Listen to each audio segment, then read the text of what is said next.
David Knight Show. Infowars.com/show. We have a forensic doctor just destroyed the lies about COVID-19 and came out after Angela Merkel. This is a forensic doctor in Hamburg, Germany.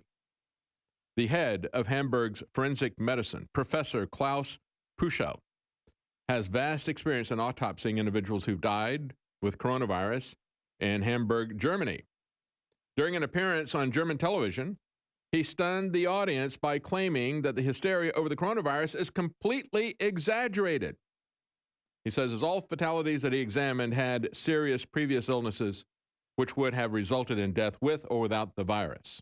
He said there is no killer virus. We're going to play that clip for you when we come back in the next segment. It's got subtitles. I'll read the subtitles to you because what he had to say was absolutely earth-shattering to the system that is still being imposed upon us. They will not let us go. I mean, see the judge in Houston, you see the governor in Texas, you see the governor in New Mexico. No, you're not getting out anytime soon. No, I've got to see the data. Well, let's show them the data. Let's show them how this has been a fake viral attack from the very beginning. He went on to say, even if this sounds harsh, the people who died would have died in the course of this year. He said about 80% of the 140 people examined suffered from cardiovascular disease. The average age of the dead was over 80 years. We'll be right back with that full clip. Stay with us. As I was saying at the top of the hour, I want to play the clip for you now. This is a renowned forensic doctor out of Hamburg, Germany. It's Professor Klaus Püschel. And he has autopsied every single person who was diagnosed who died and was diagnosed as a COVID-19 death. And he said this thing about a killer virus is a lie. He said nobody died of COVID-19 in Hamburg. Nobody died of COVID-19 in Hamburg without previous illnesses. He said, even if it sounds harsh, they would have all died in the course of this year because of these illnesses that they already had. And that the average age of the people who died was 80 years old. 80 years old. 80% of them had cardiovascular disease. I want to play the full clip for you now. Just one more comment before we go to that clip. He said, I think it's really completely inappropriate when a president tells his people we are at war. You know who he's talking about? He's talking about President Trump. He says it's completely inappropriate when President Trump tells his people we're at war, or when the German chancellor compares the situation with the last World War. You were lied to, President Trump, and you lied to the American people. What you have done to us is far worse than the lies of George W. Bush about weapons of mass destruction. Far worse. Because you've gone to war with the American people. You've enacted sanctions, which is a preliminary part of going to war against the American people, and you're not even talking about stopping it. You could stop it right away. You can talk about it. You've talked for years about how it was unjust what was happening to General Flynn. You just let it play out. How many years are the American people going to go through this ordeal? You took all the money of General Flynn to defend himself. Are you going to bankrupt the rest of America now by not defending us from Fauci, from Birx, from the lies of the CDC and the NIH? Let's play video clip number one. Klaus Püschel ist der Leiter der Rechtsmedizin im UKE. Und sein Kollege obduzieren. So she's introducing him, talking about his credentials. They've autopsied everybody who died of COVID-19 in Hamburg. In his opinion, the fear of the virus is exaggerated. COVID-19 is a comparatively harmless disease. He's my guest now in the studio. Very warm welcome to you, Professor Püschel. Thank you for joining us. If you think the corona is affecting us and society in a completely inappropriate and exaggerated way, is that right? Ist das richtig so? I stand by that. To make it clear, I'll say that I think it's completely exaggerated. For example, when this virus is referred to as a killer virus, when people are very afraid of it, I think it's really completely inappropriate. When a president tells his people we're at war, or when the German chancellor compares the situation to the last World War. We have a virus here that we already know in principle. However, this is a new version which came to us as a pandemic. So we have to react to it in a very special way. It's the fear that always eats souls. Oh, that's good. The fear that always eats souls. We don't have to be particularly afraid. There are many other dangers occurring in life that affect us far more.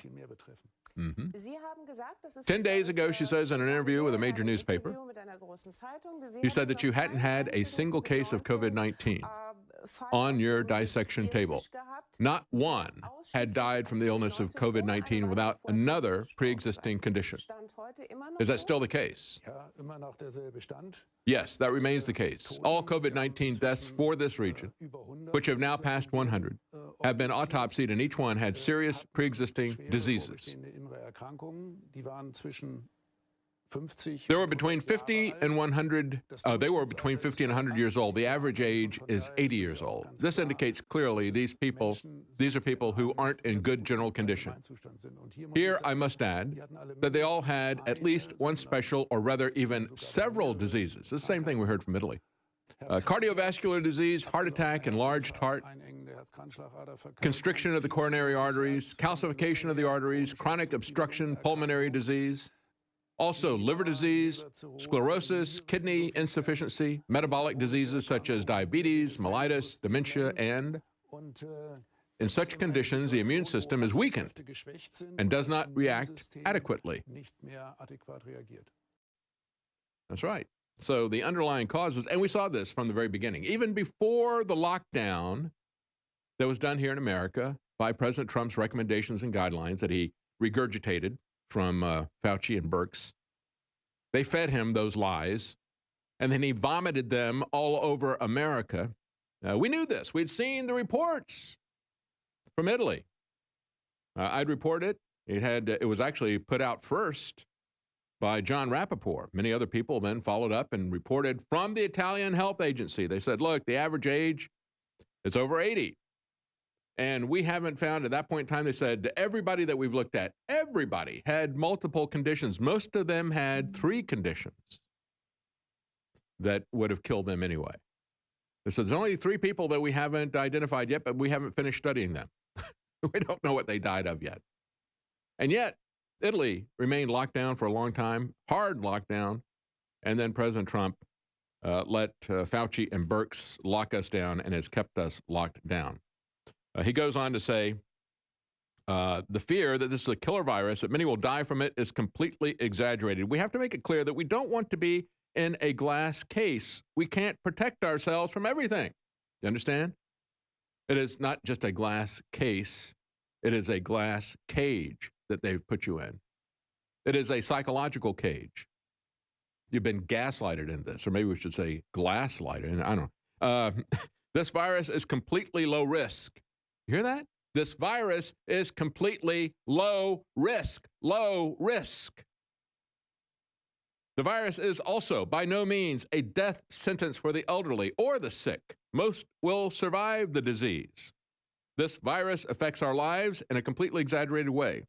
As a matter of fact, I mean, how many times do we have to see the studies from USC that did massive samples out of LA and Stanford that did them out of Santa Clara? And they said, look at this. Look at how many people have got antibodies. They had it. They didn't even know it. Same thing out of prisons. The vast majority of people had it. They didn't even know it. Even on the cruise ship, we had elderly people with a lot of health issues. And very, very bad case, as I pointed out, Diamond Princess. It was a lot worse than the aircraft carrier because those people were in much better shape. Nevertheless, it still was only, I think it was something like 12 people who died out of 4,000. And in that particular case at the Diamond Princess, he says, this is by no means a death sentence for the elderly and sick. He said it affects our lives in a completely exaggerated way. This is out of proportion to the risk posed by the virus. I am convinced that corona mortality will not even make itself felt as a peak in annual mortality. There is no reason for fear of death in connection with the spread of the disease in the Hamburg region. No, what we need to fear is this political war that this has been used for. He said the general experience is that children do not get particularly sick. Adolescents do not get particularly sick. There's not even an indication that they are special spreaders. The population had to live with the virus. We have to make friends with it in a way, deal with it like the flu, and like we do with other infections. Insufficient amounts of information about exceptional cases are, for example, made public. You understand that? All these cases that are highlighted. Oh, look, we had a 21-year-old who was a soccer coach, and he got this and died in just a couple of days. Well, they also found that amount of time that he didn't know that he had leukemia. If you read the article, or you got the one that surfaced this week, how, look, this is a girl who died and came back to life, and she had the coronavirus, and she didn't even know it, and she had all these different symptoms that people with the coronavirus don't have. And then you read in there, and they said, well, she also had other viruses that were present, but they didn't explain what those were. Isn't that interesting? Isn't that interesting? Just presume that that's the case, and you better presume that that these people have a different agenda, completely different agenda. I'm going to blow up this computer model when we come back. Stay with us.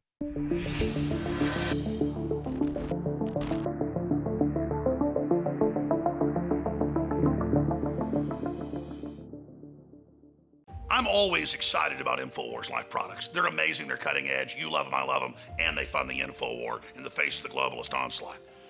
But we have come up with a new product over a year in development that is amazing. The only organic hand sanitizer on the market with organic essential oils on top of it. And there's another innovation. It's the spray cap. It doesn't just pour out a bunch of thick, gross goo, but it's high quality and aerosolizes it in a really great way. I like to put it on my hands, rub a little bit on my face. It's got organic alcohol in it, so don't spray it right in your eyes. But I just love it personally as something that's a moisturizer as well. So this is a real innovation. I don't know why others didn't think of coming out with a hand sanitizer that actually has essential oil in it so it doesn't dry you out, smells great. It's so refreshing. This is a big winner.